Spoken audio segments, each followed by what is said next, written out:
Good morning and welcome. Bonjour, bienvenue à la séance intitulée La géographie du mécontentement. Je suis Anne McDaniel, PDG intérimaire de Foreign Policy. Alors, il n'y a pas de place réservée devant, donc approchez si vous le souhaitez. Je pense que beaucoup ont déjà participé dans la conférence. Vous avez déjà utilisé Wesembley, nous allons le réutiliser aujourd'hui. Alors, trouvez le hotspot OCDE, après cliquez pour vous connecter, après regardez la carte sur vos chaises. Nous sommes dans l'amphithéâtre 1 et vous voyez comment vous connecter, je pense.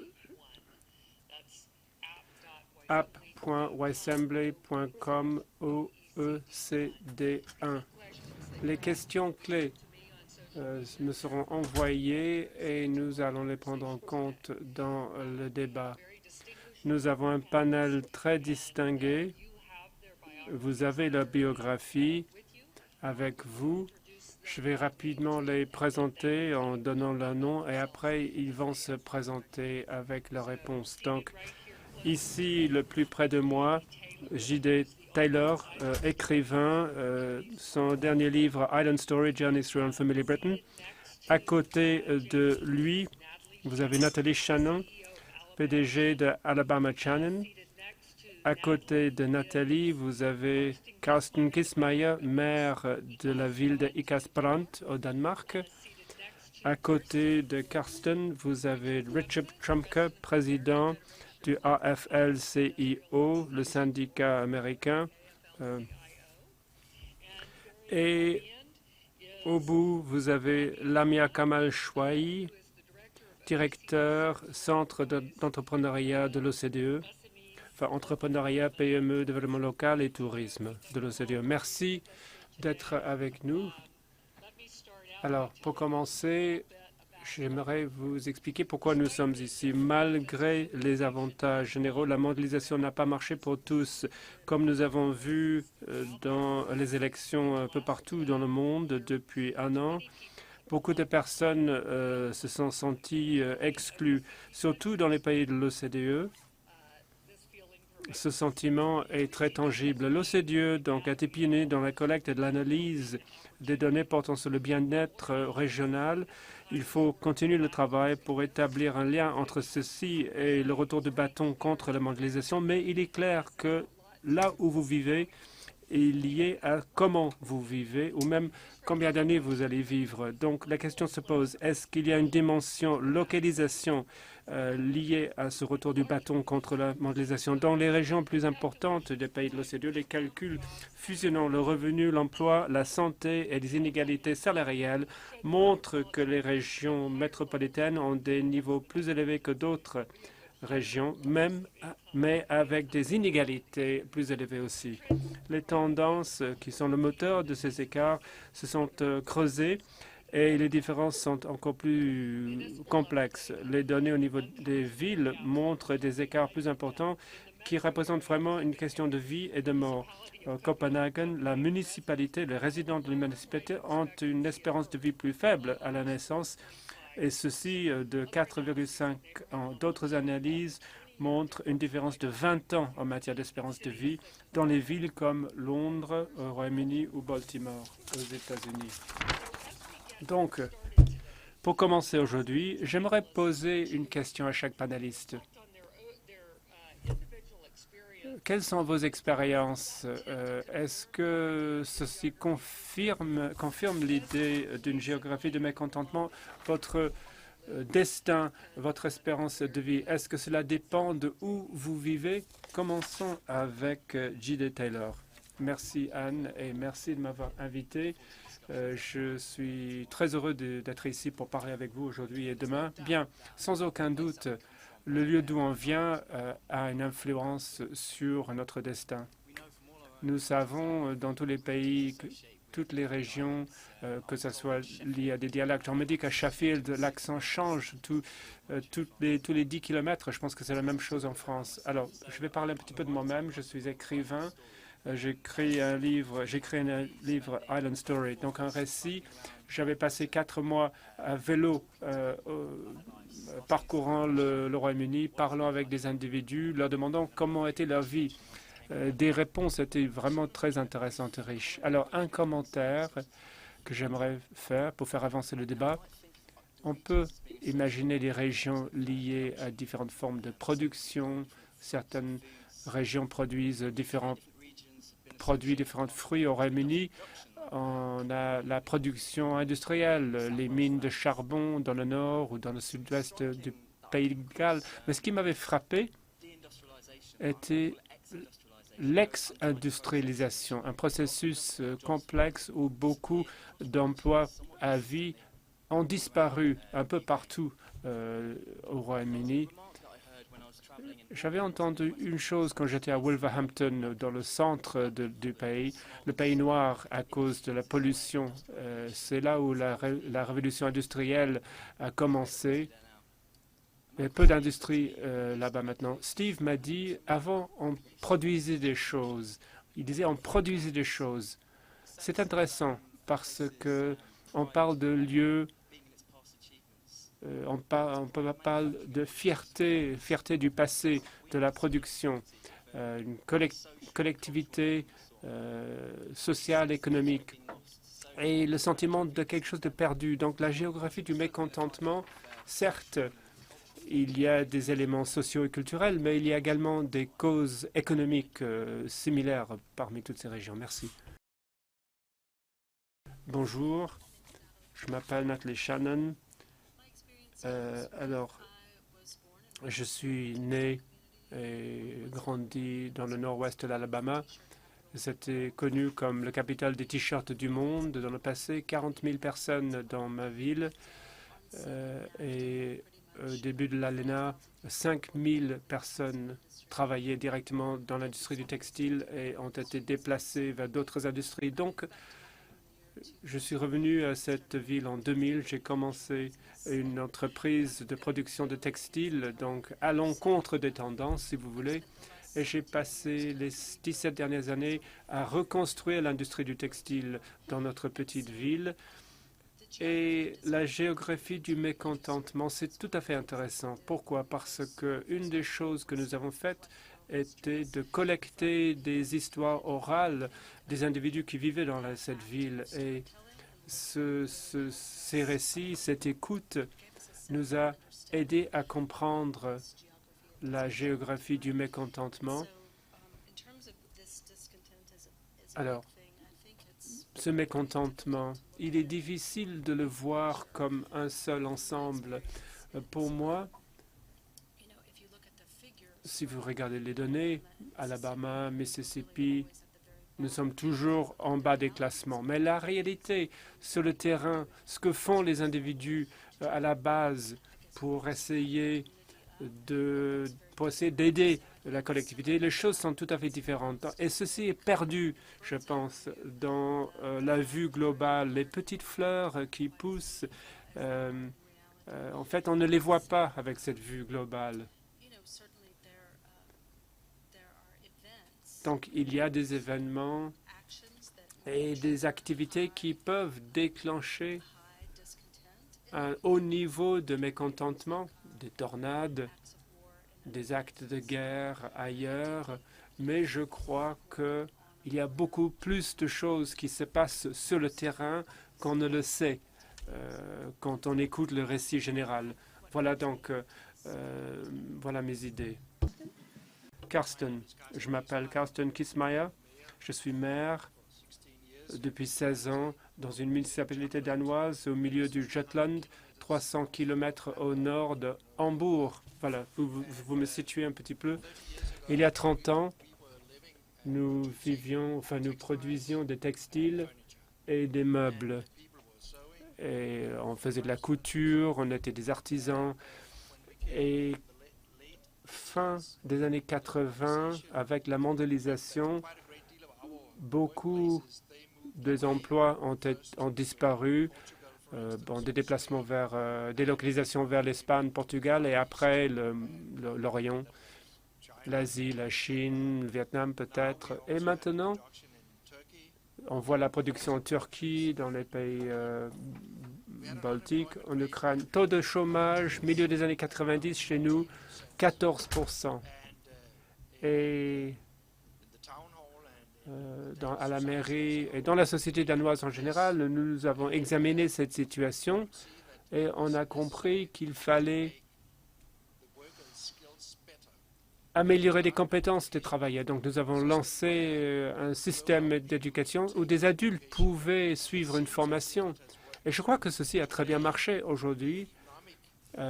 L'impact économique dans notre région, je parle des textiles, est plus important que à la fin des années 80. Donc aujourd'hui, nous avons des entreprises qui produisent à l'étranger, mais la chaîne de valeur ajoutée, une grande partie de cette chaîne est située dans notre région, donc nous gagnons de l'argent et le taux de chômage maintenant est plutôt faible. Mais si vous voulez travailler au Danemark, vous devez avoir un haut niveau de compétences parce que les salaires sont plutôt élevés et si vous avez un faible niveau de compétences, il est très difficile de trouver un emploi. Au Danemark, nous avons un système où des adultes qui n'ont pas les compétences puissent se former. On essaie de les faire entrer sur le marché du travail en offrant de l'argent à ceux qui les recrutent. Donc, on essaie de les faire entrer sur le marché du travail, mais on n'est pas 100%. Cela ne marche pas 100%. Il y a un certain nombre de personnes qui ne sont pas aptes pour le marché du travail danois. Ce n'est pas une bonne chose. Et nous avons également beaucoup d'étrangers qui viennent dans notre pays pour travailler. Dans la municipalité dont je suis maire, nous avons 23 000 emplois. 3 000 de ces emplois sont occupés par des étrangers un peu partout dans le monde. Nous avons des cartes vertes et nous avons des citoyens européens qui ont le droit de travailler, mais permis de travail, carte verte. Bon, là, vous pouvez gagner peut-être 60 000 $, 50 000 € par an. Eh bien, peut-être que vous allez obtenir un permis de travail au Danemark. Voilà mon point de départ. Merci, bonjour tout le monde. J'ai l'impression que ce panel parle de moi, de ma famille et d'où je viens. Je suis troisième génération de mineurs. Je viens d'une petite ville en Pennsylvanie qui a en fait voté majoritairement pour Donald Trump. Depuis 30 ans, tous les bons emplois se sont évaporés. Donc mon père, mon grand-père ont risqué leur vie pour créer ces emplois pour la classe moyenne. Après, je suis devenu président du AFL-CIO et j'ai vu les travailler un peu partout dans mon pays et à l'étranger aussi. Donc, j'ai réfléchi et je me suis dit, quelles nouvelles je peux vous apporter des États-Unis et la géographie du mécontentement là-bas. Alors, quelques messages. Tout d'abord, les choses sont peut-être très mauvaises dans les mines de charbon ou la sidérurgie au Royaume-Uni ou en France avec les écarts qui se creusent un peu partout dans les pays de l'OCDE. Eh bien, le mécontentement est très présent. Au début des élections en 2016 aux États-Unis, 70% de tous les électeurs souhaitaient un changement. Sans doute, la géographie compte, mais ce n'est pas forcément la géographie à laquelle on imagine. Une étude de Raschetti sur la mobilité sociale en fonction de la géographie aux États-Unis est un bon exemple. C'est une cartographie d'où les travailleurs ont des droits et où ils n'ont pas de droits. Et le Centre du progrès américain a examiné les chiffres et s'est rendu compte que plus que toute autre variable, la densité syndicale explique la mobilité sociale. Alors, voici quelques enseignements que nous aimerions partager avec vous. Il faut comprendre que le mécontentement n'est pas dans les marges des sociétés du monde, c'est au cœur de toutes les sociétés du monde. La stagnation salariale, l'insécurité croissante est au cœur de nos problèmes et il faut s'y attaquer avec, dans le cadre du système mondial. Alors, un ami de moi, Bob Ruman, vous le connaissez peut-être, un des architectes de la mondialisation, il y a de nombreuses années, m'avait dit, quand je lui parlais des inégalités salariales et ses effets sur les travailleurs et ma famille, il m'avait dit, Richard, il faut comprendre quelque chose. Il va falloir attendre 4 ou 5 générations avant de pouvoir rectifier la chose. Et je l'ai regardé, je lui ai dit, Bob, ce qu'il faut que tu comprennes, c'est on ne peut pas attendre 4 ou 5 générations pour rectifier cela. Et je veux vous le prouver en citant une étude Harvard qui vient de sortir. Cette étude Harvard explique qu'aux États-Unis, ceux nés après 1980, seulement 30% de ces personnes-là pensent qu'il est important de vivre dans un pays démocratique.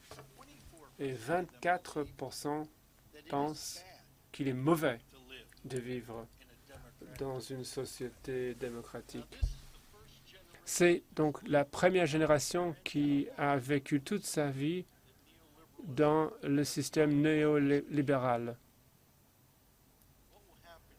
Alors, dans 2, 3 générations, qu'est-ce qui va se passer? Si seulement aujourd'hui 30% de ces citoyens pensent qu'il est important d'avoir une démocratie.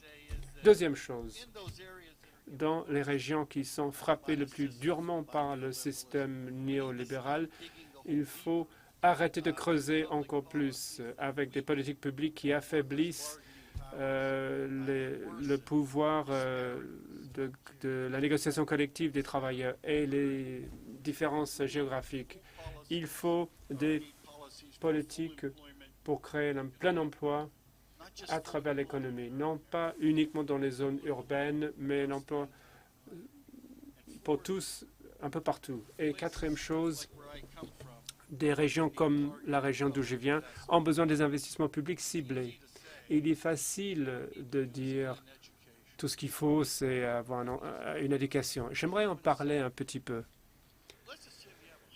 Imaginez que vous avez 100 personnes dans une petite ville, comme la ville où j'ai grandi. Si 2 de ces personnes obtiennent un diplôme Bac plus 7, ils vont partir et tout va bien, aller bien pour eux. Les 98 qui restent, eh bien, les choses vont aller pire pour eux, parce que plutôt que d'avoir 100 personnes qui doivent porter la charge de l'infrastructure, maintenant c'est 98 qui doivent porter cela. Alors, passez à l'autre extrême. Et si 100% obtenaient des diplômes universitaires, bon, la majorité resterait au chômage, des diplômés au chômage. Donc, quand l'OCDE cherche des solutions, il ne faut pas chercher des solutions pour des individus. Il faut chercher des solutions pour des travailleurs comme un groupe. Car si vous regardez uniquement l'individu, cet individu va peut-être partir grâce à ses diplômes, mais ceux qui restent sont abandonnés et dans une pire situation. Donc, regardez les travailleurs comme un groupe et les solutions doivent être adaptées au groupe et non pas aux individus. Alors, Richard dit que c'est un nouveau phénomène. Est-ce que vous en êtes d'accord? Oui et non. Alors, je me présente. Je suis directeur du centre qui couvre beaucoup de sujets. Personnellement, je travaille sur des questions qui concernent les citoyens des régions depuis une dizaine d'années. J'ai beaucoup changé de fonction. Mais une chose que nous faisons est de mener des études de cas dans des régions, examiner des zones rurales, urbaines, etc. Et nous avons vu dans le temps que ceci existe depuis tout le temps, des différences entre régions. Ce n'est pas quelque chose de nouveau. Mais ce qui a changé récemment, c'est le niveau d'acceptation de cela dans la société. Il y a d'autres facteurs, le stress lié au terrorisme, mondialisation, qui ont peut-être accentué ce phénomène. Mais une chose est sûre, on n'accepte plus ce qu'on acceptait dans le passé. Alors là, on parle de ce retour de bâton contre la mondialisation. Mais qu'en est-il de la géographie du mécontentement? En général, nous disons que le bénéfice net de la mondialisation dépasse le coût potentiel, qui sont localisés. Il est facile de le dire, mais ce qu'on ressent est effectivement le coût sur le terrain. Alors, parler des bénéfices de la mondialisation, on ne l'entend plus vraiment de cette manière. Nous suivons les inégalités croissantes dans les régions depuis 20-30 ans maintenant aux États-Unis. Il est vrai que les choses se sont empirées depuis quelques années, en partie étant donné les écarts de productivité dans les différentes régions. Croissance de la productivité, un écart dans la croissance de productivité entre régions. Nous avons beaucoup de données qui montrent ces tendances inquiétantes. Nous savons que la productivité est un moteur important pour augmenter le niveau de vie, le bien-être en général. Donc, c'est un élément important. Ici, nous parlons de l'écart entre les zones urbaines et rurales. On en parle tous. On voit les résultats dans les élections récentes, un peu partout. C'est une sanction. Mais attention, on ne peut pas simplement avoir une opposition urbain-rural. Dans notre travail sur les régions urbaines, nous avons vu que dans des grandes villes, surtout des très grandes villes, les plus riches, les inégalités entre les individus est encore plus marquée. Et d'ailleurs, c'est beaucoup plus inquiétant, ce dualisme que nous voyons dans les grandes villes, car c'est dangereux et potentiellement pourrait poser des problèmes politiques plus importants. Donc la situation est mitigée, mais une chose est sûre, les choses s'empirent. Et autre chose, et on reviendra peut-être tout à l'heure, nous pensons que les décideurs politiques ne prêtent pas suffisamment attention aux réponses politiques qu'il faudrait pour s'attaquer à la question. Nous sommes heureux d'avoir une séance consacrée à ceci aujourd'hui, mais ceci est un sujet qui est complémentaire au sujet principal.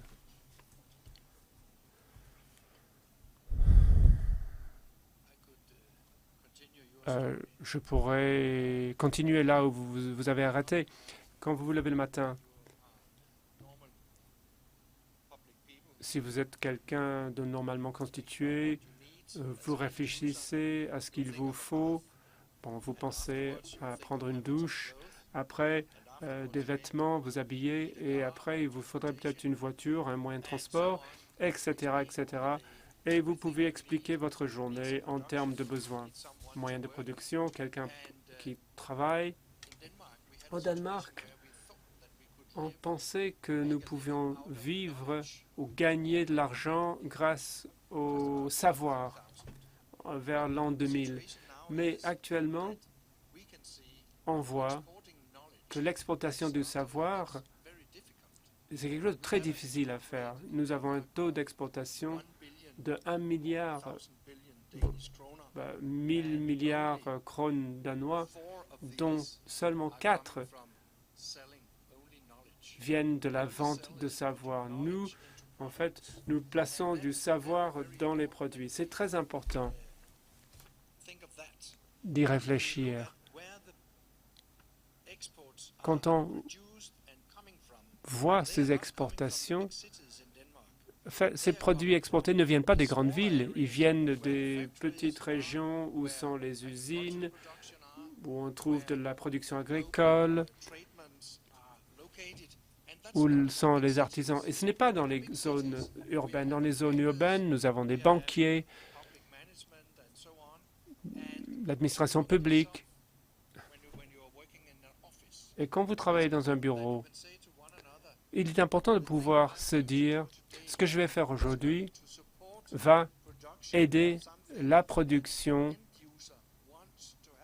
pour produire quelque chose dont on a besoin. On ne peut pas gagner de l'argent tout simplement en travaillant dans des bureaux. Au Danemark, nous avons un taux élevé de jeunes qui obtiennent un diplôme universitaire et 80% des universités se trouvent dans les grandes villes. Donc nous déplaçons des jeunes des zones éloignées vers les grandes villes.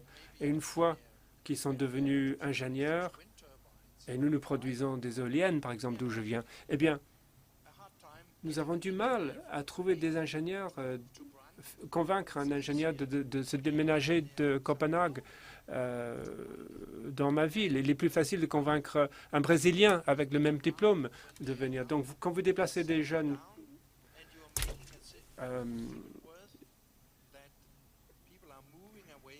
en fait, les jeunes s'éloignent des lieux où nous produisons des choses que nous allons vendre. Donc, la mesure de ce que nous produisons est importante. Ce n'est pas suffisant de mesurer le PIB. Il faut également mesurer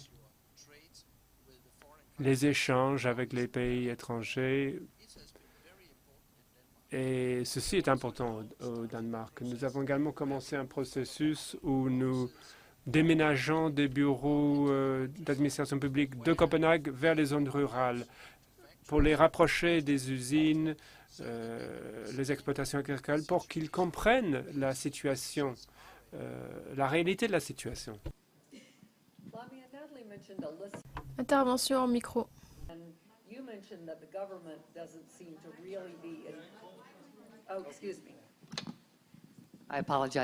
Mes excuses, dit la modératrice. Nathalie parlait d'Alabama et vous disiez que l'acteur public ne semblait pas être très engagé, ou disons ne se posait pas beaucoup la question de la géographie du mécontentement. Alors que faire pour faire participer l'acteur public? On ne peut pas attendre, impossible d'attendre qu'il y ait davantage de troubles. Que faire pour impliquer les pouvoirs publics? Tout d'abord, lorsque l'on parle de l'acteur public, c'est très vaste. Est-ce que l'on parle de l'échelon national, de l'échelon régional, local? Les politiques régionales, elles existent depuis longtemps dans de nombreux pays.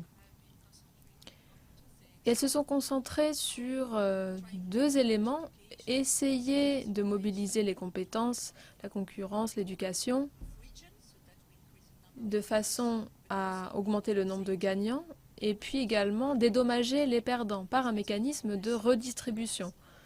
C'est peu ou prou comme cela qu'ont fonctionné les politiques régionales dans les pays de l'OCDE.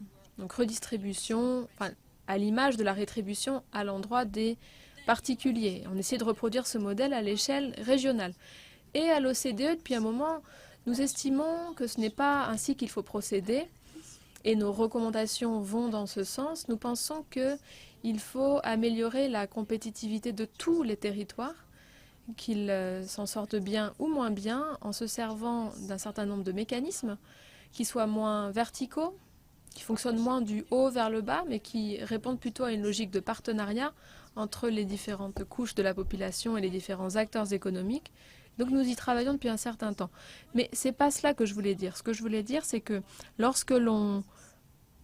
prenez la crise par exemple. Il a été question de politique structurelle pour répondre à la crise. Et là, le volet régional a été complètement négligé. Or, nous sommes convaincus ici qu'il est grand temps de intégrer la question des politiques régionales dans les politiques structurelles pour relever tous les défis, pas uniquement les inégalités, mais toute autre sorte de défis, notamment l'emploi. C'est cela que je voulais dire. Si vous me le permettez, je vais prendre la parole. Alors tout d'abord, il faut penser discours ou argumentaire. Parce que dans le contexte de la mondialisation, les discours que l'on entend, en fait, c'est des discours qui sont utilisés en tant qu'excuse pour dire que la sécurité sociale, les droits des travailleurs, les bonnes conditions au travail, ça coûte trop cher et qu'il faut s'en débarrasser. Et ça a eu des effets dévastateurs, avec une grande majorité d'Européens qui estiment que la mondialisation, elle profite aux grandes entreprises et pas aux citoyens lambda. Aux États-Unis, plus de la moitié de la population estime que l'économie mondiale est mauvaise parce qu'elle détruit les salaires. Il faut donc revoir nos discours, il faut revoir nos argumentaires. Il faut bien tenir compte du mécontentement et de la douleur que ressentent les hommes et les femmes. Il faut que ce mécontentement il soit au cœur des réflexions pour bien comprendre que le système qui a été créé, il ne profite pas à la grande majorité des citoyens. Prenons les États-Unis. Nous sommes le pays le plus riche du monde au moment où nous sommes le plus riches de notre histoire. Nous n'avons jamais été plus riches. Et pourtant, nous disons à nos citoyens, vous devez accepter des salaires plus faibles, moins de sociétés, moins plutôt de protection sociale, moins de retraite, moins de famille, moins de temps en famille, moins de vacances. Alors les gens supportent cela pendant un certain moment, mais là, on constate un rejet parce que ça suffit. C'est ce qui finit toujours par se produire. Et si l'on revient à l'étude dont je parlais, l'étude de Harvard, 30% de ceux qui sont nés après 1980, 30% uniquement, estiment qu'il est important de vivre dans une société à contrôle démocratique parce que pour eux, démocratie égale capitalisme. Or, cela ne fonctionne plus pour eux, pour leur génération. Et c'est vraiment un enjeu dont il faut tenir compte, sinon le système va imploser. Nathalie, est-ce que vous pourriez parler système, parler mécontentement? Parlez-nous un petit peu de vos réussites. Alors, je comprends très bien votre point de vue, mais moi, ce que je constate, c'est l'émergence de nouvelles structures commerciales avec des entrepreneurs qui estiment qu'il faut donner de bons salaires à leurs travailleurs, qu'il faut fournir une protection sociale, une assurance maladie et une retraite à leurs travailleurs et à leurs salariés. Et moi, je vois là se créer un réseau de chefs d'entreprise qui souhaitent vraiment accompagner leurs collaborateurs et leurs salariés. Alors, ce n'est pas uniquement une question de salaire minimum. Ce qui est important, c'est ce que peuvent se permettre les entreprises, ce que sont prêtes à faire les entreprises. Et moi, mon expérience me montre que c'est vrai que la mondialisation, elle a pu nous nuire au départ, mais elle représente aujourd'hui une formidable opportunité parce que nous avons des gens du monde entier qui reprennent nos ateliers et d'ailleurs nous vendons nos produits à l'étranger. Et je pense que ce genre de travail au niveau local, ça peut vraiment changer la donne. Alors, entièrement d'accord. Et ce serait bien s'il y avait plus d'employeurs qui travaillaient comme vous. Mais si on prend l'évolution des salaires aux États-Unis, eh bien cette évolution, elle stagne et l'altruisme ne suffit pas. Les soins de santé étaient en train de reprendre grâce à Obamacare et aujourd'hui, les soins de santé, ils sont menacés. Et si les républicains réussissent à faire adopter leur nouveau plan, eh bien on se retrouvera avec des millions de travailleurs qui n'auront pas de protection sociale, pas d'assurance maladie. La sécurité de l'emploi, elle a beaucoup souffert. Et il y a des mobilisations au niveau local pour davantage ou pour une augmentation du salaire minimum. Et là, on a des travailleurs qui s'organisent pour dire nous pouvons mieux faire de façon collective que si nous agissons seuls. C'est impossible de donner à un travailleur les moyens d'agir contre les grandes entreprises. C'est impossible, même si le travailleur est très fort et très bien formé. Il faut une mobilisation collective, il faut une organisation collective du travailleur. Nous pensons que tout travailleur, qu'il soit syndiqué ou non, doit pouvoir négocier avec son employeur pour obtenir une part des profits que le travailleur contribue à générer. Alors c'est vrai qu'il y a de bons employeurs, qu'il y a des signes très encourageants, ça c'est incontestable, mais ils ne représentent pas la majorité. En effet, mais la question c'est de savoir comment éduquer la génération à venir, la génération d'employeurs à venir, de façon à ce que ces employeurs se mettent la barre très haut et qu'ils se sentent responsables envers leur communauté. Et souvent d'ailleurs ce sont les bonnes entreprises qui posent la norme.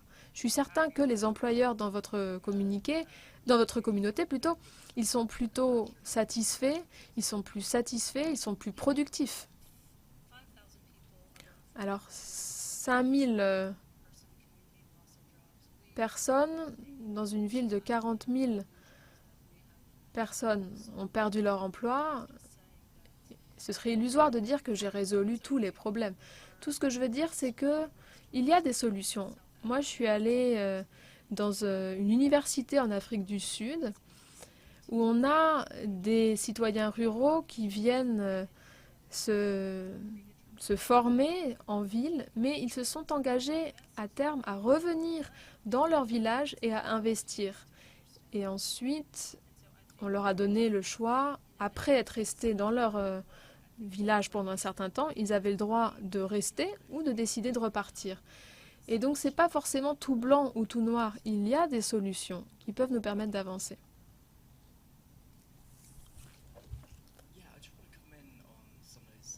Quelques remarques sur ce qui a été dit. Lorsque mon livre a été publié, c'était en 2016, peu avant le référendum autour du Brexit.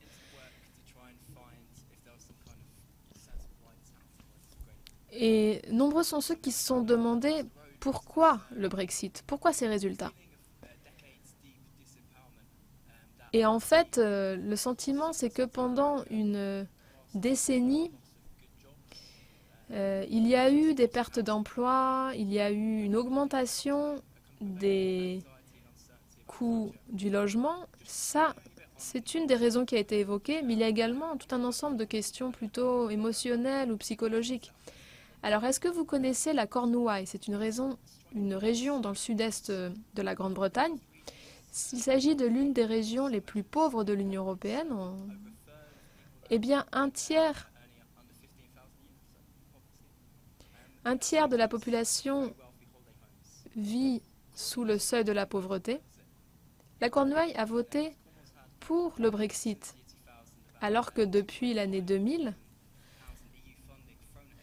les Cornouailles recevaient 2,5 milliards d'euros de la part de l'Union européenne, avec la construction d'universités, des infrastructures Internet. Alors pourquoi ce rejet de l'Union européenne? D'où une grande perplexité. Et moi, pendant mon voyage dans les Cornouailles, ce que j'ai vu, c'est que il y a de la volonté politique, donc pour construire des infrastructures, etc. Mais ce qui manque, ce sont des emplois de qualité. Puisqu'au Royaume-Uni, il y a peu de chômage, mais il y a beaucoup d'emplois peu rémunérés, peu formés. Et les travailleurs des Cornouailles nous parlaient d'emplois très peu rémunérés, travail à temps partiel. Et ces gens-là, ils m'ont parlé d'un passé glorieux avec un travail dans la mine ou un travail dans la pêche, avec à la clé une grande colère qui découle de cette absence d'emploi de qualité. Et je l'ai vu dans les Cornouailles, avec un rejet des puissants. Et c'est un rejet qui n'est pas forcément aussi simple que ce que l'on pourrait croire. David Goodhart a écrit à ce sujet.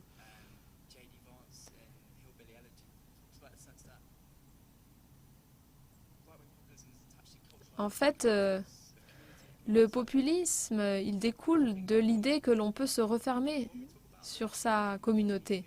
Et lorsqu'on pense aux gens qui sont laissés de côté, il faut vraiment penser aux exclus. Je pense à la France périphérique par Christophe Guilly.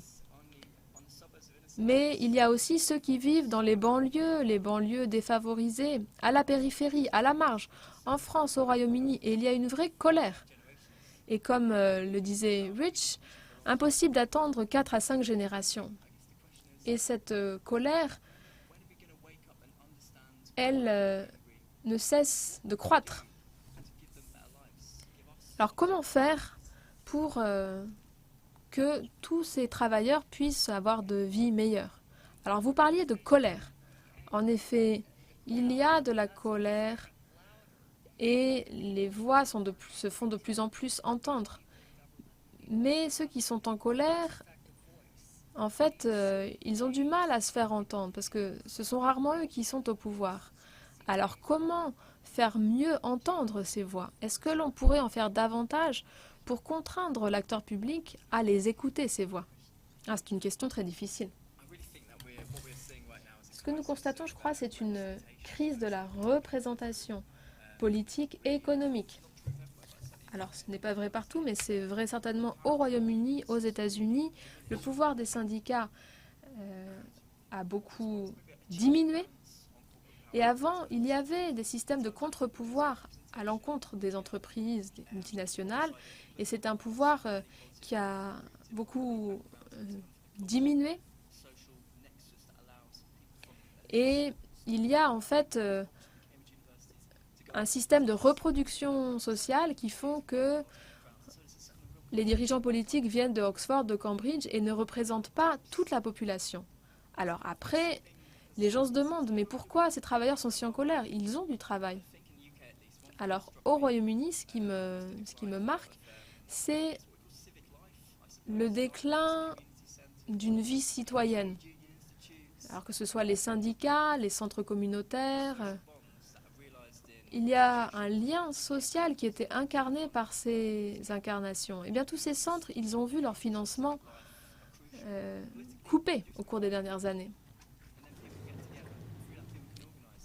Et ce sont des lieux où les populations peuvent s'organiser et pas forcément de façon nihiliste ou de façon réactive.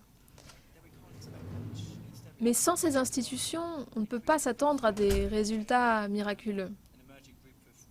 Et on voit l'émergence d'outsiders qui sont très insatisfaits.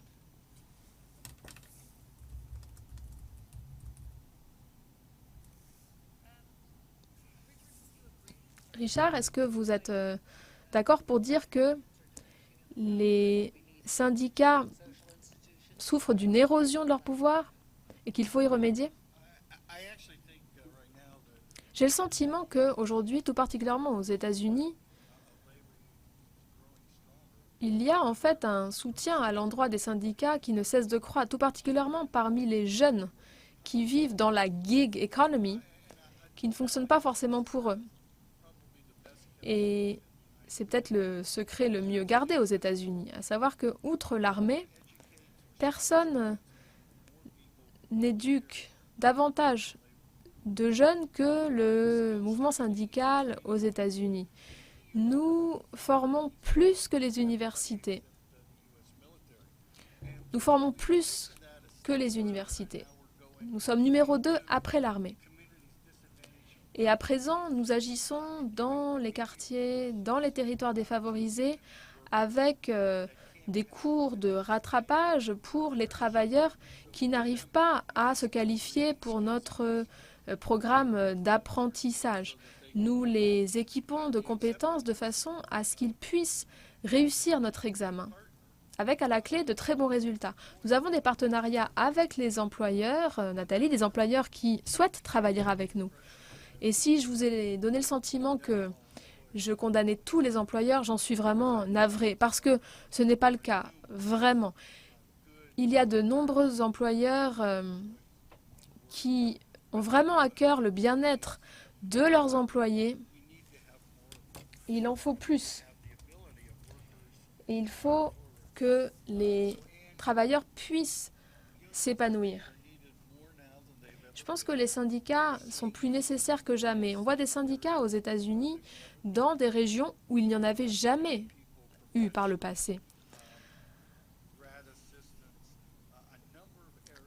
Donc un certain nombre de domaines où les syndicats n'étaient pas entendus, eh bien maintenant ils le sont. Ce sont des secteurs où les employeurs ont besoin de ce pouvoir de négociation.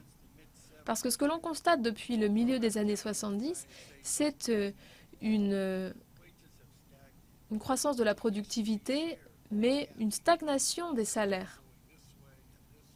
Il y a un écart donc entre ces deux courbes. Et avant, cela produisait un écart qui profitait à toute la société. Alors qu'aujourd'hui, ce sont des bienfaits qui ne profitent qu'à une poignée d'individus très riches ou d'entreprises. Et donc, de plus en plus, l'idée s'impose que pour améliorer cela, il faut davantage de syndicalisation. Et moi, je suis très optimiste. Nous rallions à notre cause des jeunes de couleur. Les femmes nous rejoignent aussi, elles se syndicalisent plus que les hommes, tout simplement parce que les femmes sont plus intelligentes que les hommes blancs. Et elles sont beaucoup plus collégiales dans leur façon de procéder. Alors, une nouvelle enceinte nous est offerte par les réseaux sociaux. Et dans les réseaux sociaux, on entend des points de vue que nous nourrissons aussi parfois au niveau individuel. Alors quel est le rôle des réseaux sociaux dans l'émergence de ce mécontentement? En fait, c'est vraiment quelque chose qui fait figure de caisse de résonance. Eurostat nous le dit, d'autres nous le disent. Il n'est pas aux États-Unis. Les réseaux sociaux sont devenus l'outil privilégié de notre président et nous suivons tout cela de près d'ailleurs. Et donc ces réseaux sociaux, ils peuvent être positifs mais aussi négatifs. Lorsqu'ils diffusent de façon incontrôlée des contenus de mauvaise qualité, c'est très difficile d'aller à l'encontre de ce genre de tendance. Mais ce sont aussi un remarquable outil de communication. D'où ces taux de diffusion, parce que les travailleurs partagent entre eux, qu'ils soient dans le sud de la France, dans le sud de l'Italie, en Alabama, et les travailleurs, ils peuvent communiquer entre eux et savoir ce qui se passe les uns chez les autres. C'est très important ce que vous disiez sur les centres communautaires. C'est bien plus difficile d'être désobligeant face à quelqu'un qui est en face de vous plutôt que lorsque vous tapez un message de 400 caractères. Et donc ces investissements dans les centres communautaires, c'est peut-être vraiment la solution.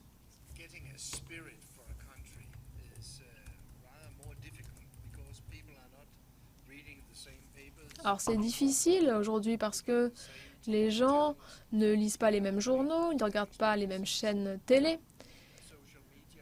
En fait, ils vivent leur vie sur les réseaux sociaux et en tant que politique, c'est mon cas, c'est difficile d'aller à la rencontre de nos concitoyens, même au niveau municipal, parce qu'il n'y a pas vraiment de canal pour aller à leur rencontre et pour les atteindre.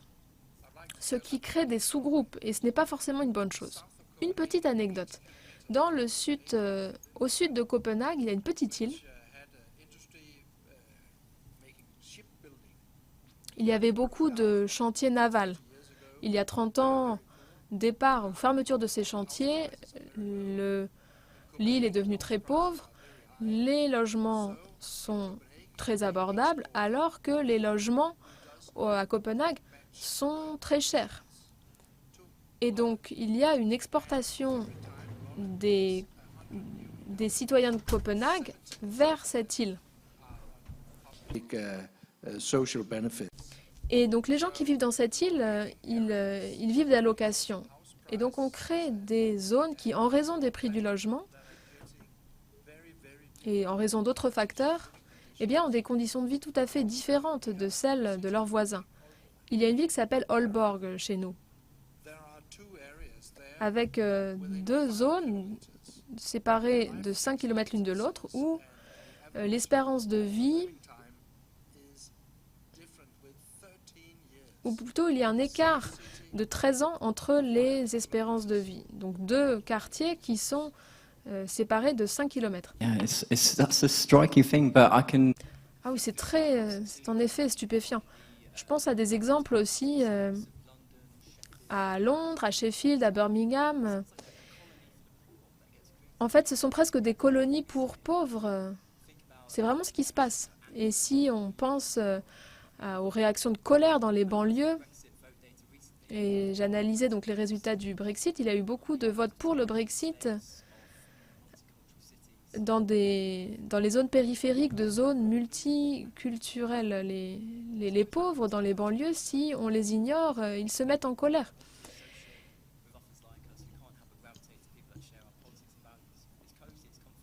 Alors parfois, on a tendance à rester dans l'entre-soi, c'est bien confortable. Et il y a un centre imaginaire qui s'est constitué et les politiques essayent d'imaginer, d'extrapoler pour savoir comment vivent les autres. Donc, il y a des centres communautaires, mais il faut les financer. Et il faut être sur le terrain, il faut interagir, il faut échanger avec des gens qui sont différents de nous. Et c'est difficile parce que nous travaillons très dur. Et moi, la chance que j'ai eue, c'est que j'ai pu aller dans les pubs, j'ai pu aller sur le terrain, dans les marchés, dans la rue, pour poser des questions. Pourquoi? Parce que j'avais le temps. Eh bien, ce temps, c'est très précieux. Nous ne l'avons pas tous, ce temps. D'où la question suivante. Qu'est-ce qu'on peut faire à l'échelle politique pour créer des institutions qui représentent bien toutes les couches de la population? Alors, nous parlions d'emploi. Alors, moi, je suis plutôt idéaliste. Et alors, moi, j'ai une formation dans le design. Et bien souvent, le design, la conception, c'est fondamental. Parce que moi, je peux dessiner un plan. Et ce que nous disent les neuroscientifiques, c'est que des gestes manuels, l'artisanat, eh bien tout cela, ça stimule la même partie du cerveau que la méditation. Donc lorsque les gens travaillent à fabriquer des choses, des objets, eh bien cela les rend plus heureux. Et j'ai le sentiment que, en tant qu'employeur, les entrepreneurs qui créent des entreprises de fabrication concrète, eh bien cela contribue non seulement au bien-être financier de leurs salariés, mais également à leur bien-être mental et psychologique. Et ça change vraiment la donne. Donc c'est vraiment une question de design et de conception. Alors il y a des participants dans la salle qui nous posent de très bonnes questions. Notamment, est-ce que vous pensez que l'effet de phénomènes comme le Brexit ou l'élection de Trump, est-ce que tout cela va exacerber le mécontentement ressenti par les citoyens? Alors peut-être, oui, mais peut-être que le président Trump aux États-Unis a été élu précisément en raison de ce mécontentement. Il a été élu par les mécontents. Si l'on regarde les données d'enquête, eh bien, elles nous montrent que peu de ceux qui ont voté pour Trump se sont détournés de lui. Pour l'instant, ses électeurs le soutiennent. Bon, tout est assez récent. Cela ne fait que 5 ans que le gouvernement Trump est au pouvoir. Là, je pense qu'il y a plusieurs facteurs qui sont à l'œuvre. En effet, il y a des électeurs qui voulaient le changement. Certains ont voté par Hillary Clinton, d'autres ont voté pour Donald Trump. Et ceux qui ont voté pour Donald Trump savaient très bien à quoi s'attendre. Et depuis qu'il a été élu, il est revenu sur la plupart de ses engagements de campagne. Que ce soit la production industrielle, un certain nombre d'enjeux dont il avait parlé. Je pense par exemple, il a juré qu'il allait protéger le système, l'assurance maladie Medicaid et Medicare. Eh bien, il a fait le contraire. Il a dit qu'il allait investir à hauteur de 3 000 milliards de dollars dans les infrastructures, ce qui aurait été remarquable. Eh bien, son budget le plus récent, en fait, il montre un investissement négatif dans les infrastructures. Et au fur et à mesure que cela va se poursuivre, les travailleurs vont se sentir très déçus.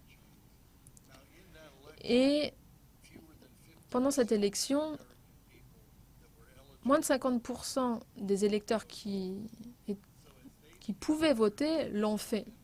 Et donc, plus ils sont déçus, moins ils votent. Et moins ils participent à la vie démocratique.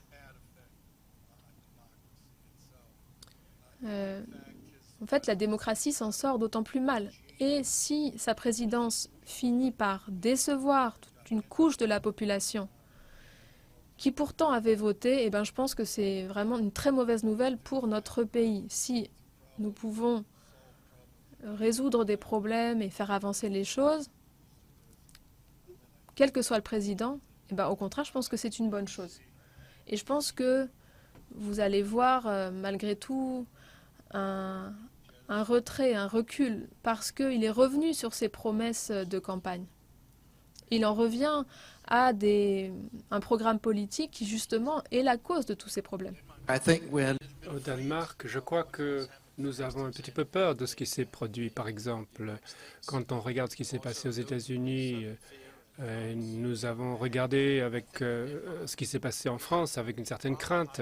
Au Danemark, nous avons des taux de participation plutôt élevés pendant les élections. Et nous avons vu également que dans le sud du Jutland, une région du Danemark où les choses sont pas très bien. Ils ont également voté pour un parti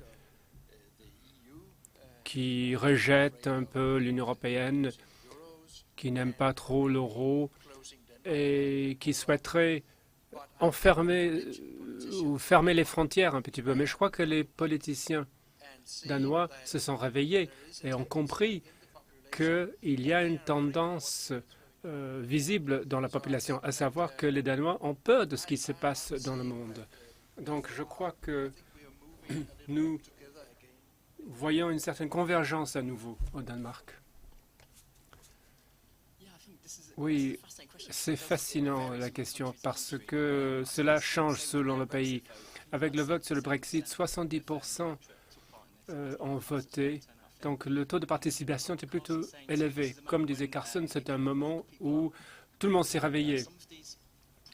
Certains de ces problèmes dont on parlait sont là depuis de nombreuses années.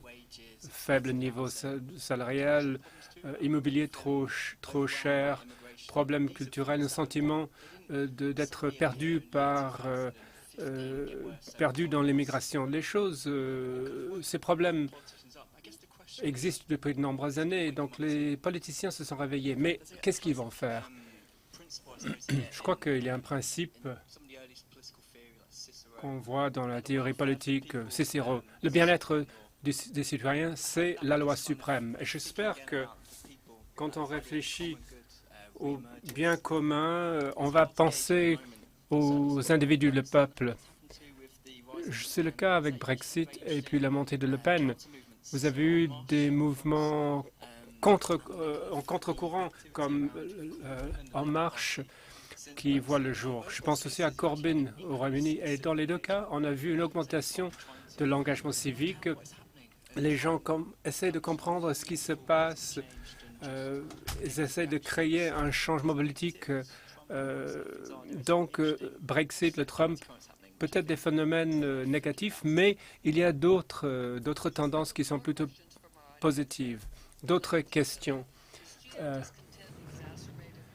Est-ce que la géographie du mécontentement est exacerbée par l'augmentation du cumul du capital et les grandes villes concentrent les opportunités et l'infrastructure? Comment empêcher les jeunes d'y aller? Donc, la fuite des cerveaux est un sujet important qui enlève une grande partie des compétences et qui les déplace là où il y a plus d'emplois.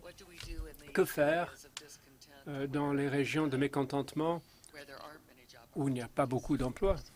Carson.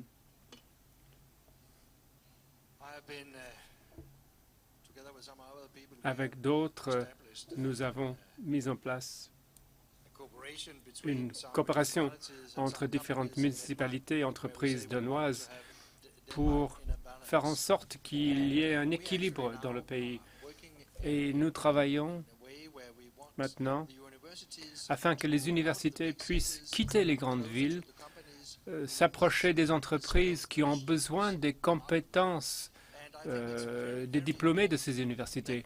Et il est important de le dire, il faut dire nous avons besoin de ces compétences dans la production.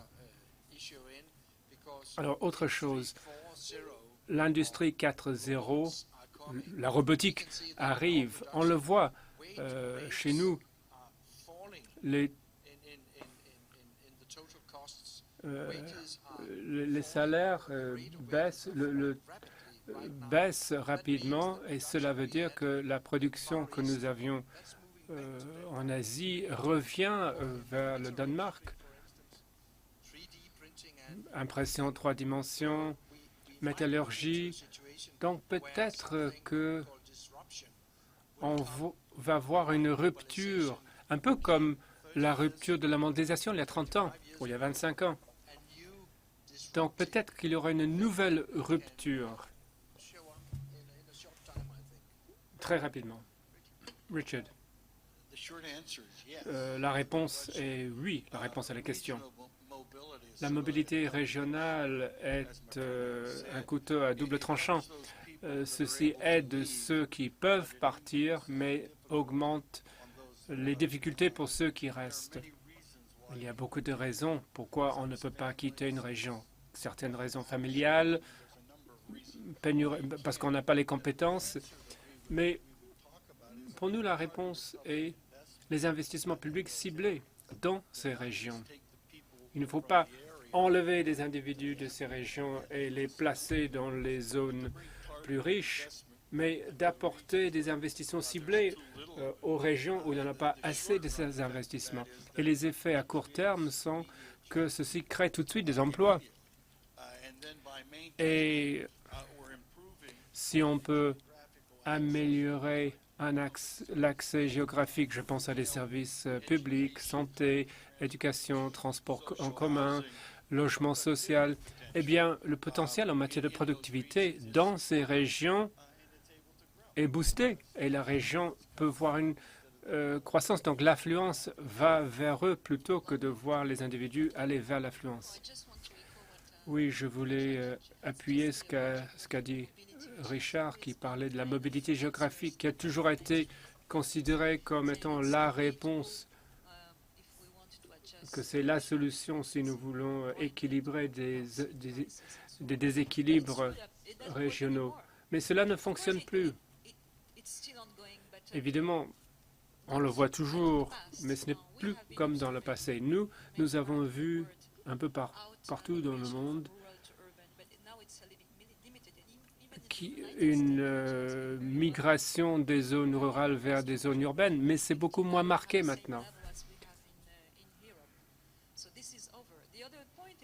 En fait, c'est fini. Quand nous parlons de populations qui quittent les zones pauvres pour aller vers les zones plus riches, qu'en est-il des personnes âgées? Ils ne se placent plus.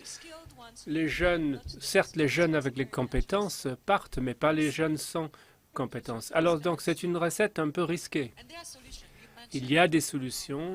Vous avez parlé d'investissement public ciblé, mais il y a d'autres solutions. La connectivité, mais on peut le faire, établir des liens entre les zones rurales et urbaines, offrir un accès au transport pour pouvoir aller là où sont les emplois. D'ailleurs, dans toutes les régions métropolitaines, nous voyons des exemples très clairs. Vous prenez une région urbaine, on ne peut pas aller vers une autre zone urbaine pour travailler. Je me souviens quand nous avons mené l'examen de Chicago, on parlait de la fuite des cerveaux au Chicago avec des représentants du secteur public, secteur privé, et ils essaient de voir comment attirer des individus de Los Angeles. Pourquoi ils ne viennent pas ici? La réponse est parce qu'il fait mauvais, la météorologie n'est pas bonne, et c'est plus sympa de vivre au soleil à Los Angeles. Mais quand nous avons dit, qu'en est-il de ceux qui habitent dans les zones périurbaines?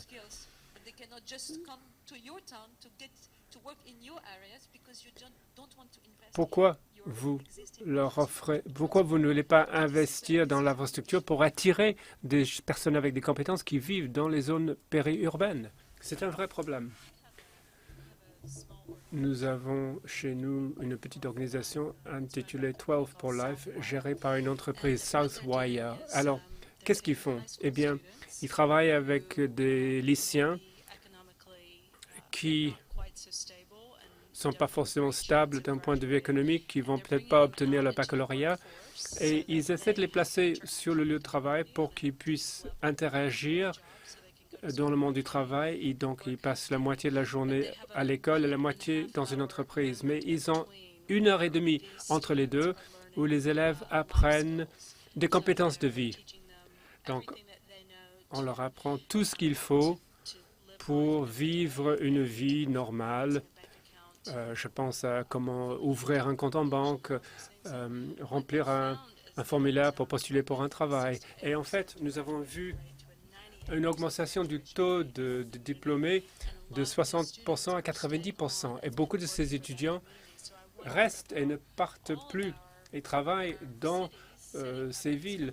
Donc, pourquoi pas mettre en place ce type de programme scolaire pour empêcher cette fuite des cerveaux, offrir à ces jeunes les outils qu'il leur faut pour vivre dans ces régions. Autre question.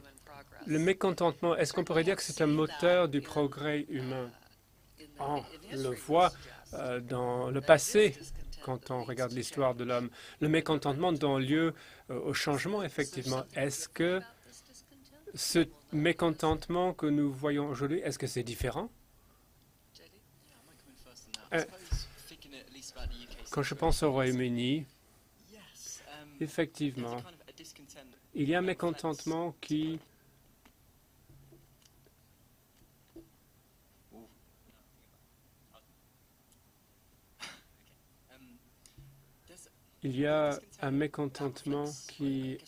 reflète une classe sociale en évolution, une trajectoire au-delà des partis politiques classiques. Il faut espérer que ce mécontentement, quel est le message sous-jacent à cela?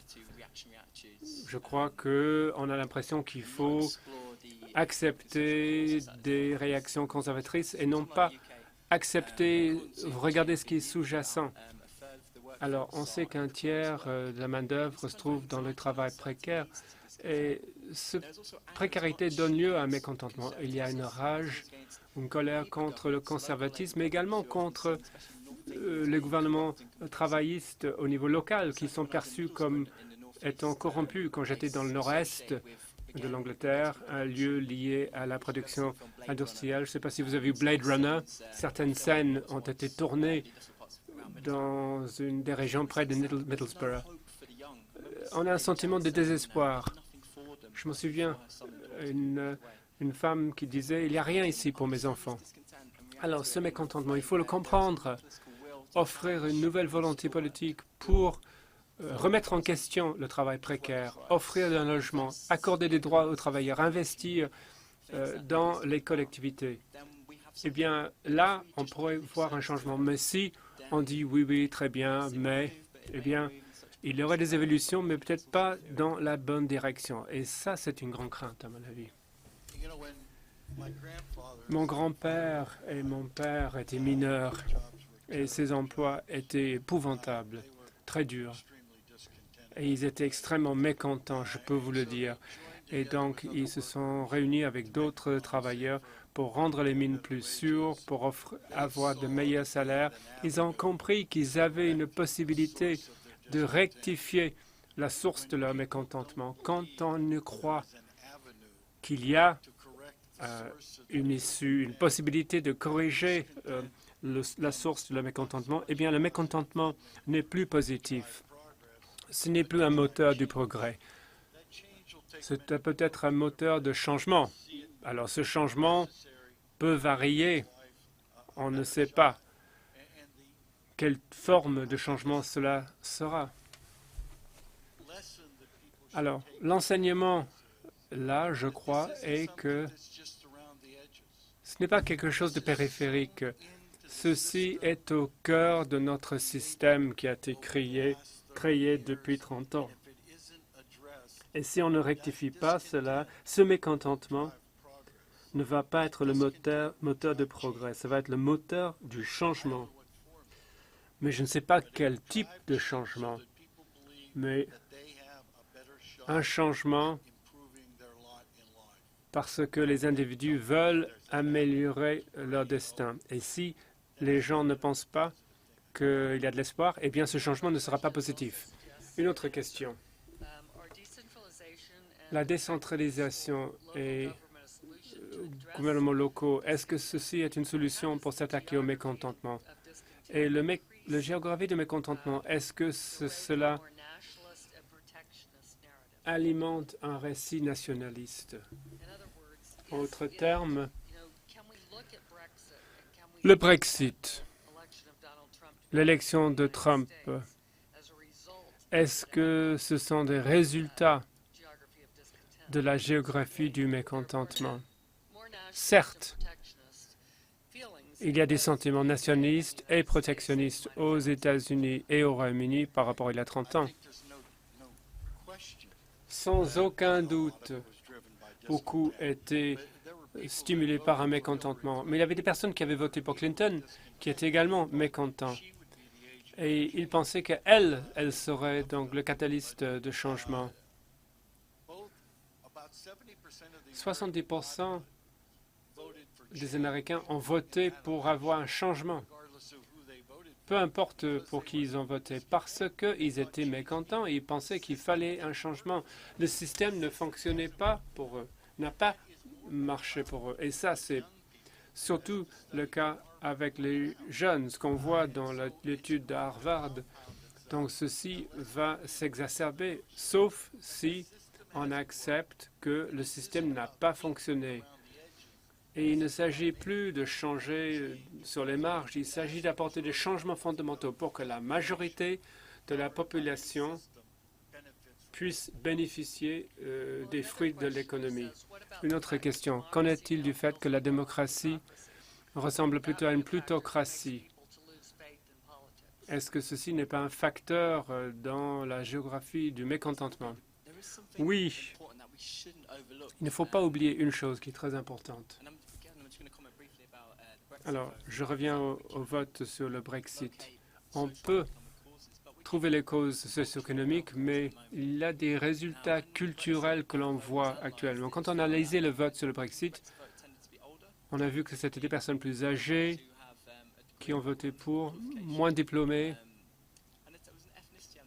Et il y avait également un lien ethnique blanc plutôt que d'autres régions du monde. Alors, on parle beaucoup de nationalisme. Il y a une tendance dangereuse, effectivement. Le mécontentement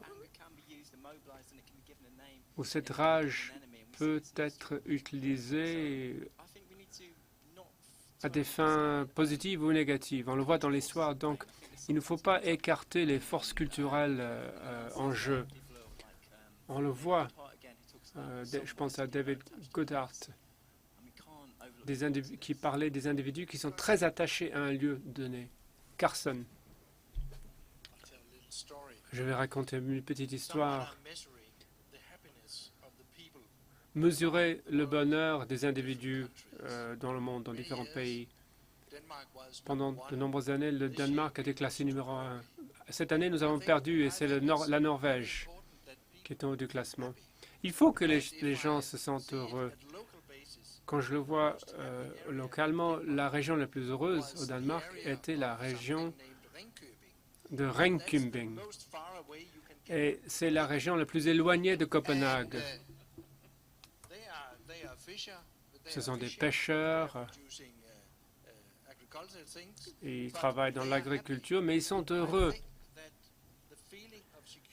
Et je crois que le sentiment de sécurité et le bonheur sont très importants. Au Danemark, nous avons un système, d'ailleurs je pense que la discussion entre les syndicats et comment on les appelle les autres, les employeurs, oui, les employeurs, je pense que c'est plutôt positif au Danemark. Nous avons la flexi-sécurité, vous pouvez embaucher, vous pouvez licencier. Mais nous avons un système où votre revenu est garanti pendant 2 ans, je crois. Et ceci est important. Et avec la sécurité, on est plutôt heureux. Donc je crois que le système que nous avons créé est plutôt un bon système. Et je crois que c'est une solution nordique. Dans un autre rapport qui a été préparé pour cette conférence, on a examiné le vieillissement et le bonheur. Et dans les pays scandinaves, on a trouvé les taux les plus élevés de bonheur. Donc apparemment, quand il y a un sentiment de sécurité, quand on a une retraite, un filet de sécurité, on est plus heureux. Une autre question. Est-ce que vous pensez qu'on a une responsabilité de s'informer des conséquences de leur vote? Je crois que on le voit dans beaucoup de régions, mais avec le Brexit et avec le président Trump, il est difficile de connaître les vraies conséquences de ces votes. Et il serait intéressant de voir si, avec la réponse de ces... Est-ce que la réponse à ces questions vient aussi rapidement que l'augmentation du mécontentement? On a dit qu'il faudrait plusieurs générations pour trouver la solution et peut-être que nous n'avons pas le temps d'attendre plusieurs générations. Ce problème pourrait être un vrai problème beaucoup plus rapidement que cela.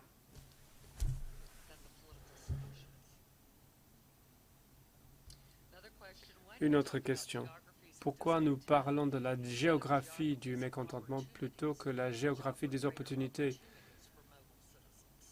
Opportunités pour des citoyens mobiles. Nous avons parlé un petit peu des opportunités. Il y a des individus qui ne veulent pas quitter les lieux où ils vivent. Et il y a des personnes qui ne peuvent pas quitter leur région parce qu'ils n'ont pas les compétences, ils n'ont pas l'argent ou ils sont plus âgés et ils sont liés à leur famille et ils ont besoin de soins. Donc, ils n'ont pas la possibilité de quitter un lieu avec les différents changements.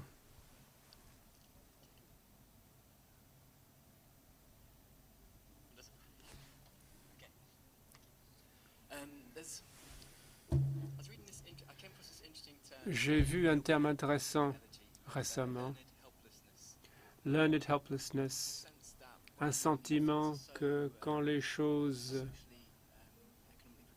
sont précaires d'un point de vue économique, incertain, quand la vie est dictée par les inquiétudes, la dette,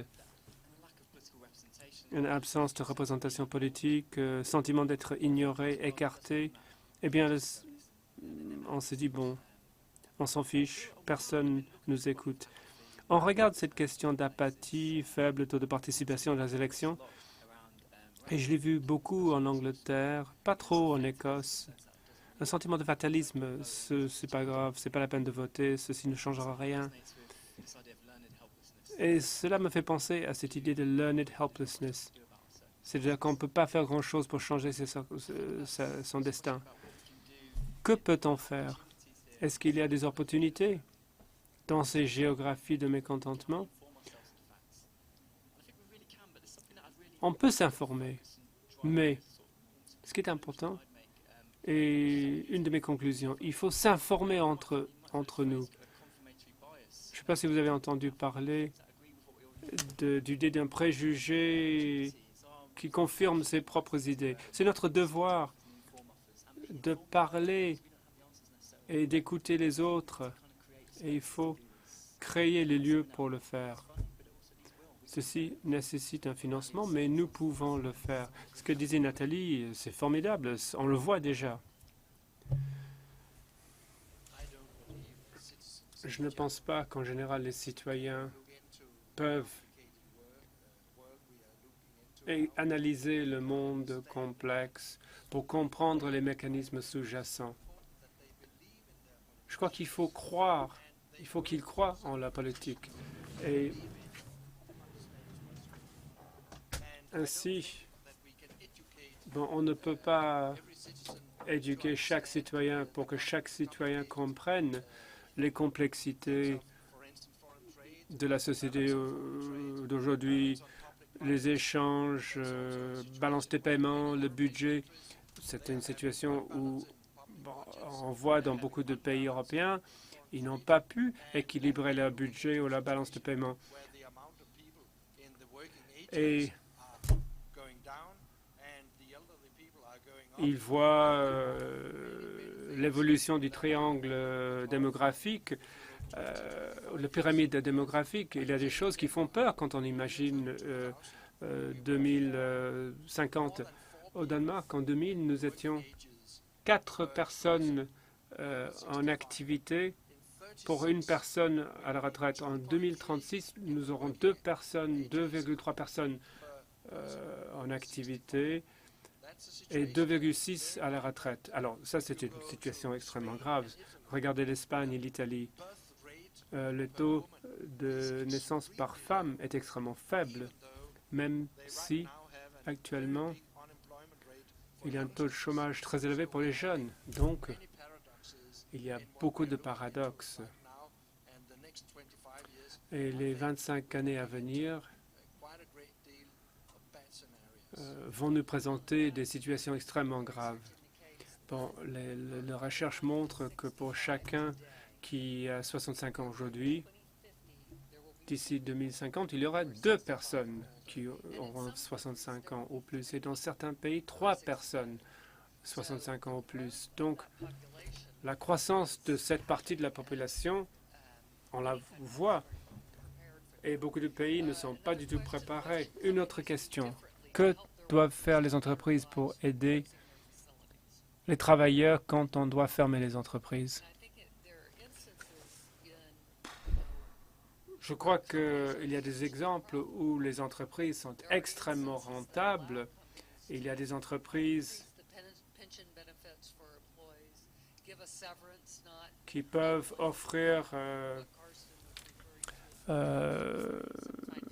une meilleure retraite pour les employés, des dédommagements de licenciement, mais ce n'est pas vraiment très courant aux États-Unis, sauf si il s'agit d'une entreprise un peu particulière ou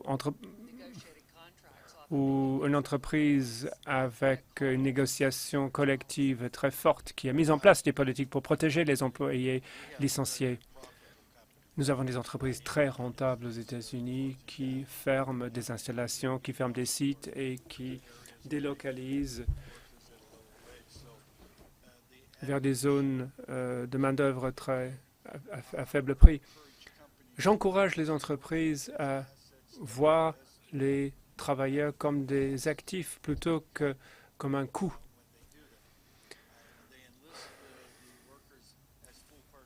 Quand ils voient les travailleurs comme des partenaires, à partir de la conception des produits, méthodologie de travail, tout. Quand vous avez une main-d'œuvre heureuse, vous avez une main-d'œuvre plus efficace et vous avez un meilleur produit. Nous aidons ces travailleurs en offrant des formations, compétences. Nous avons un partenariat avec des PME qui ont besoin d'une dizaine de travailleurs, mais qui ne peuvent pas payer pour les programmes de formation. Nous travaillons avec eux.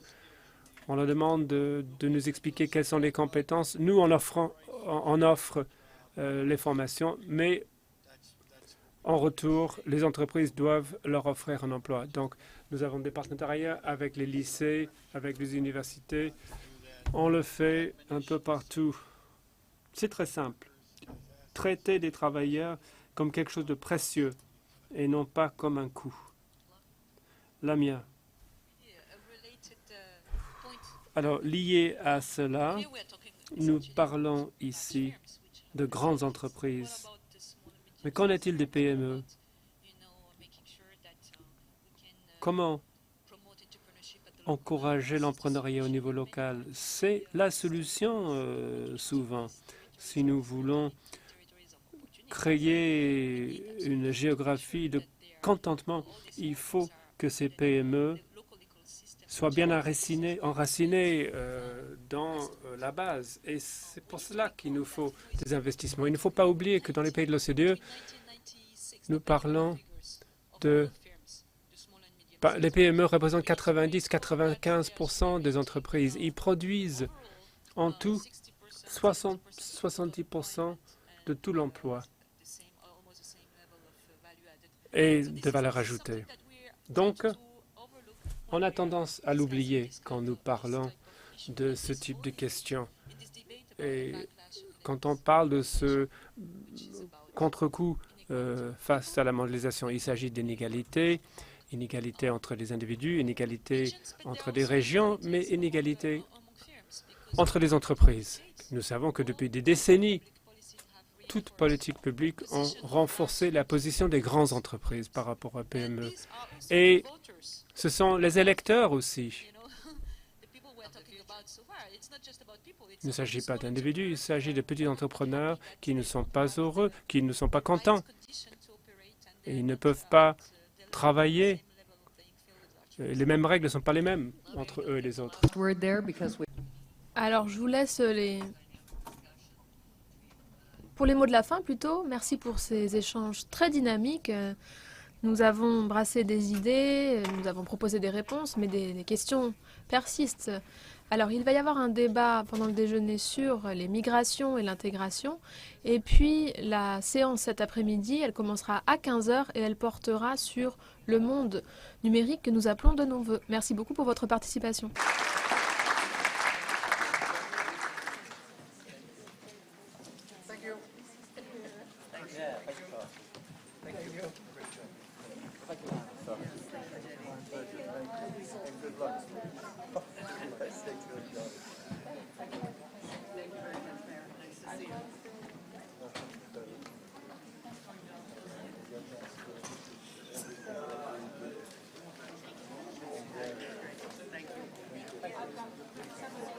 I do too. My most recent is a 9-month-old grandchild. I live in Beach right now, but I still have my form. Is that okay, Councilor? That's right. Thank you very much. Thank you. Your inspiration. Thank you very much. I appreciate it. Thank you. Thank you. That was really great today. Thank you so much. Thank you so much for organizing.